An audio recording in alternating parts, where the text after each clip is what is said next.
काल अमित शाह साहेबांबरोबर एकनाथ शिंदे साहेबांची, देवेंद्र फडणवीस साहेबांची, अजितदादांची दीर्घकाळ जी बैठक झाली, त्या बैठकीनंतर जे निर्णय आहे तो आज कदाचित जाहीर होण्याची शक्यता आहे। आमच्याकडे कोणत्याही सूत्राच्या माध्यमातून कुणाचंही नाव आतापर्यंत आलेलं नाही। ज्या कुणाचं नाव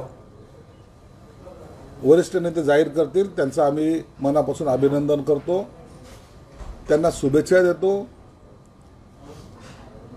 नाव जाहीर झाल्यानंतर असलेल्या मुख्यमंत्र्याचा कार्यकाल किती असेल किंवा कोणाला कोणते मंत्रिमंडळ, कोणती खाती वाटप केल्या जातील या संदर्भाचा सर्वस्वी निर्णय हे तिन्ही नेते एकत्रित बसून घेणार आहेत। म्हणून काही काळ का होईना परंतु आता थोडे वाट पाहावी लागेल।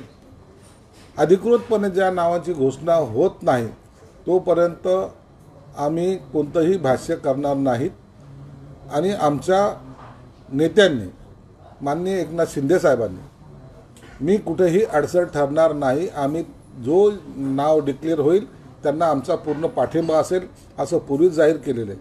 म्हणून महायुतीमध्ये ना कोणता वाद आहे ना नावाची चर्चा आहे। नेत्यांनी निर्णय द्यायचा आणि त्याची अंमलबजावणी खाली करायची, एवढंच तो काही आमच्याकडे असलेला अधिकार आहे। विरोध नाही पण काही कंडिशन्स आहेत तुमच्या की मुख्यमंत्रीपद मिळालं नाही तर हे असं हवंय म्हणून आम्ही कोणत्याही कंडिशन ना त्यांना टाकलेले आहेत ना आमची कोणती मागणी आहे। योग्य तो निर्णय ह्या चारही नेत्यांनी त्या बैठकीमध्ये घेतलेला असावा आणि त्याची फक्त अंमलबजावणी करणं बाकी आहे। महाराष्ट्राचं नेतृत्व दिल्लीमध्ये मान झुकवून उभा आहे अशा पद्धतीचं आता संजय राऊत म्हणतायत, तिथं जाऊन वाट बघावी लागते की मुख्यमंत्री कोण जाहीर होणार। अरे मान झुकवणी, कोणी मान झुकवली हे सर्व देशांनी पाहिलेलं आहे। सोनिया गांधी समोर मान झुकवणारे, त्या राहुल गांधीच्या समोर मान झुकवणारे ते आम्हाला स्वाभिमान शिकवतात का? तुम्ही तर मान नाही, तुम्ही तर गुडघे सुद्धा टेकलेले आहेत, हे सगळं पाहिलेलं आहे। म्हणून तुम्ही आता तुम्हाला हे स्वाभिमान, हिंदुत्व या गोष्टीबद्दल चर्चा करण्याची सुद्धा तुमची लायकी नाही आणि तुम्ही ते करू पण नाही। तुम्ही जर असं बोललात तर याचा अर्थ आता महाराष्ट्राशी सुद्धा द्रोह तुम्ही करतात असा त्याचा अर्थ होतो। एकनाथ शिंदे संरक्षण मंत्री पद मागू शकतात, राष्ट्रपती, उपराष्ट्रपती पण मागू शकतात असं कोण म्हणाल? एकच माणूस असं म्हणू शकतो। भीक मागायला कटोर त्यांच्या हातात आहे, आमच्या हातात नाही आहे। आम्ही स्वाभिमानी लोक आहोत म्हणून आम्ही एकच सांगितलं, आम्ही आमची कोणतीही डिमांड नाही।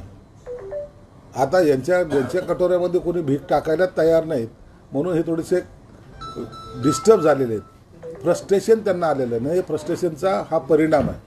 म्हणून आता यांनी शरद पवारच्या मांडीवर झोपून जे काही कार्टून आलं होतं त्या पद्धतीने यांनी आता कटोरं घेऊन आता सगळ्याच्या दारोदारी जावं, पण तरी यांना भीक मिळेल अशी शक्यता कमीच आहे। दिल्लीश्वरांनी एकदाचं नाव सांगितलं की आम्ही स्वागत पण करू असंही म्हणतायत, पण आता हे भीक मागण्याचं नवीन संकल्पना आहे त्यांची। म्हणून आता त्यांच्या नावाची ते कुणाचं काय स्वागत करतील, उद्या ते कुणाचंही स्वागत करायला बसलेले आहेत। म्हणून आता त्यांचं टेन्शन आम्ही घेत नाही।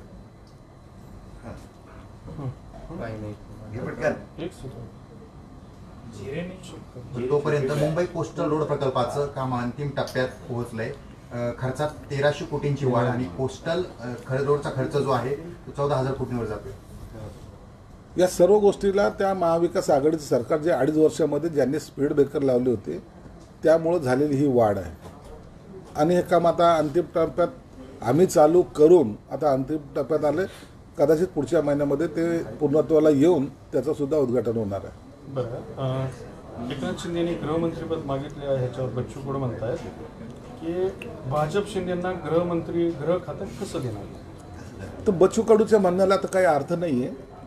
बच्चू कडूने प्रत्येक गोष्टीमध्ये कॉमेंट्स करणं, त्या कॉमेंट्सने आम्ही सिरियस घेणं, आता हा आमचा विषय राहिलेला नाही। अजून एक चर्चा सुरू झाली आहे, अजित पवारांनी कायमच उपमुख्यमंत्रीच राहायचं का? ते आता तुम्ही अजितदादांना विचारा। म्हणजे एकंदरीत सगळं तुम्ही हा प्रश्न अजितदादाला विचारला तर बरं होईल, अजितदादा याचं उत्तर देऊ शकतो। बरं, देवेंद्र फडणवीस मुख्यमंत्री झाले तर तुम्ही तुमचा पक्ष उपमुख्यमंत्रीपद घेणार का? आणि खास करून एकनाथ शिंदे? आम्ही कोणतं पद घ्यायचं याचा निर्णय एकनाथ शिंदे साहेब घेतील। देवेंद्र फडणवीस मुख्यमंत्री झाले तरी आम्ही त्यांचं स्वागत करू, कोणीही मुख्यमंत्री झालं तरी आमच्या तर्फे त्यांचं स्वागत केलं जाईल. तुमच्यातल्या काही जणांचं असं म्हणणं आहे की आता त्यांनी बाळासाहेबांच्या भूमिकेत यावं आणि सत्तेपासून बाहेर राहून सत्ता चालवावी, असं झालंय नक्की काय? गेली 2.5 वर्ष सत्ता चालवत असताना त्यांनी फक्त सत्ताच नाही तर पक्ष वाढण्यासाठी सुद्धा पूर्ण अतोनात मेहनत घेतली आणि त्याचा परिणाम जर पाहिला तर 40 लोकांनी केलेलं बंड, 40 लोकांनी केलेला उठाव, त्याचा परिणाम आज 57 जागा त्यांनी एकट्याच्या ताकदीवर ह्या निवडून आणलेल्या आहेत. आणि याला सर्व पाठबळ जे ते शिवसैनिकांचं होतं. म्हणून शिवसेना प्रमुखांचे विचार हे एकनाथ शिंदे साहेबच पुढे घेऊन जातात. हे महाराष्ट्रातल्या जनतेने त्यांना दिलेलं हे सर्टिफिकेट आहे. तुमच्या शपथविधीसाठी मैदानाची चाचणी चर्चा गेल्या काही दिवसापासून सुरू होती. वानखेडे स्टेडियम, शिवाजी पार्क आणि आझाद मैदान हे उपलब्धच नाही. त्यामुळे आता ब्रेबॉर्न किंवा BKC हे दोनच ऑप्शन आहेत.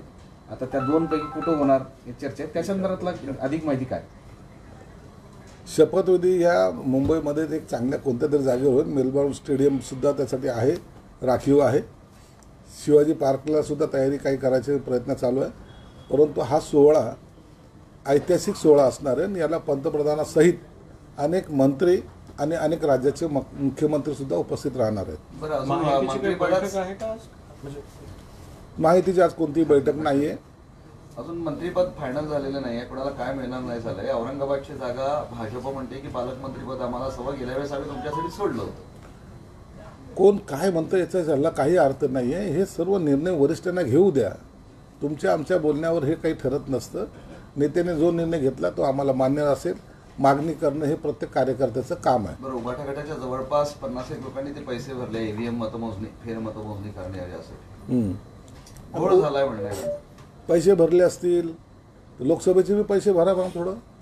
लोकसभेला जे तुम्हाला यश प्राप्त झालं त्या टायमाला जे काय फुगड्या खेळत होते ना, जे काय लाडू भरत होते, त्यांनी बी आता पैसे भरले पाहिजे ना. म्हणजे जिंकले तर फुगड्या खेळायच्या, टाळ्या वाजवायच्या, बोंब मारायच्या आणि हारले तर रडत बसायचं. आणि आता मग मोजणी काय? त्यांनी आता हे सगळे EVMच्या बाबतीमध्ये ना त्यांनी मोर्चेवरचे काढले पाहिजेत. किती प्रतिसाद मिळतो लोकांना एकदा कळू तर द्या. आता हे घरोघरी जाणार आहेत. घरोघरी जायची लायकीसुद्धा यांची राहिलेली नाही. यांनी मोर्चे काढावे. हिंमत असेल तर त्यांनी ह्या सगळ्या आंदोलन उभं करावं आणि त्यांनी मोर्चे काढावेत. आणि त्यावेळेला लोक यांना किती प्रतिसाद देतात हे त्यांना लक्षात येईल. या आंदोलनाचं नेतृत्व उद्धव ठाकरे पण करण्याची शक्यता आहे. उद्धव ठाकरे असे काम करत नसतात. उद्धव ठाकरे आदेश देत असतात, तुम लढो हम देखेंगे. बरं, तुम्ही खूप वेळा अनेक भविष्यवाणी केल्या, आता एक शेवटची भविष्यवाणी. उद्धव ठाकरेंच्या सोबत राहतील का? उद्धव साहेब आता मला वाटतं काही काळ पक्ष बंद करून ठेवतील. बरं, ते काँग्रेस आमदारांनी नाना पटोलेवर आरोप केला की नाना पटोलेंनी भाजपचं काम केलं. का उभाटा गटाने नाही केलं का? उभाटा गटाने आमचं काम केलेलं आहे, काँग्रेसने बी केलेलं आहे आणि राष्ट्रवादीने पण केलेलं आहे. म्हणून कोणी कोणी काम केलं याची यादी जर पाहिजे असेल तर त्या माहितीच्या नेत्यांकडे विचारा, ते तुम्हाला सविस्तर देतील. बरं, गेम चेंजर ठरलेली लाडकी बहिणीत काही निकषमध्ये बदल होणार आहे का? आणि 2100 ऐवजी तुर्तास 1500 रुपये दिले जात आहेत आणि यात काही निकष असा आहे की महिलांच्या घरोघरी जाऊन पडताळणी होणार, अशा सगळ्या चर्चा सुरू आहे. जे पात्र आहेत त्यांना आता रेग्युलरली पैसे मिळतील.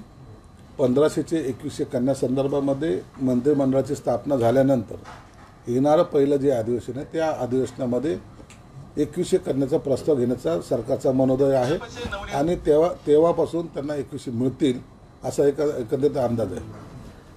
वक्फ बोर्ड जे आहे ते वक्फ बोर्डला निधी दिल्याचं एक GR काढण्यात आला आहे. बैठक होत आहे. नाही, मग त्यात का गैर काय? वक्फ बोर्डला पैसे देणं हे गैर नाही आहे. त्या पैशाचा वापर इतर कामाला जर होत असेल तर त्यांना आमचा विरोध राहील. पण परस्पर मंत्र्यांना माहिती न होऊ देता किंवा आचारसंहिता कालावधीमध्ये अधिकाऱ्यांनी स्वतःच्या मनाने काढलेलं GR, मनाने काढलं असेल तर त्यांच्यावर कारवाई निश्चित होईल. मंत्रिपदासाठी लॉबिंगचा प्रयत्न जो आहे तो केला जातोय अशी माहिती मिळते.